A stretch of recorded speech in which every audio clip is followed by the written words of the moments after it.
À l'instar du magicien qui a plus d'un tour dans sa malle, Bertrand Descoeurs, en tant que journaliste féru de royauté, a toujours quelques anecdotes en stock. Le Belge sort son nouveau livre, I Love Elizabeth II, aux éditions Robert Laffont, dans lequel il dévoile quelques secrets bien gardés de la monarchie britannique. Au cours de l'ouvrage, le passionné s'attarde à la piscine cachée du palais de Buckingham, un lieu privé où les Windsor ont leurs habitudes. Et pas n'importe lesquelles, puisque les Cambridge semblent raffoler du bassin de 20 mètres. William, Kate et leurs enfants sont les visiteurs les plus assidus de cette piscine luxueuse, explique Bertrand Descoeurs. Pour aller barboter avec leurs enfants dans cette swimming pool aménagée par George VI, le père d'Elizabeth II, en 1938, le prince William et Kate Middleton doivent emprunter l'un des passages secrets du château qui y conduit.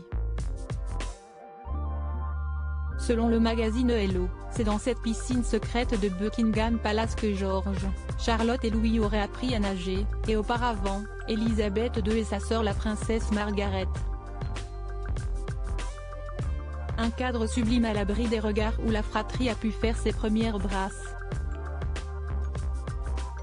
Par ailleurs, le média a listé plusieurs autres bassins très appréciés de la famille royale britannique, dont celui des Cambridge en Mayhall, mais aussi la piscine ensoleillée de Meghan et Harry dans leur propriété de Montecito, ou encore celle du domaine bucolique de Highgrove House, où Charles III et sa femme Camilla ont leurs habitudes.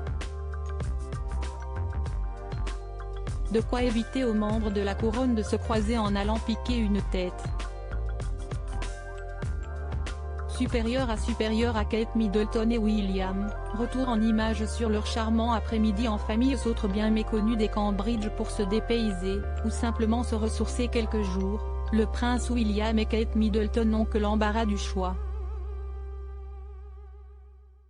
À la mort de grand-mère Elizabeth II, William a en effet hérité de luxueux domaines, dont la propriété de Wynnewermode, nichée dans le Carmarthenshire.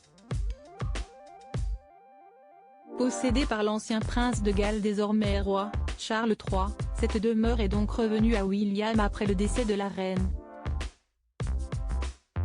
De même que le duché de Cornouailles, un domaine bâti en 1337 par Édouard III pour son fils, dont le prince, désormais duc de Cornouailles, peut jouir à sa guise.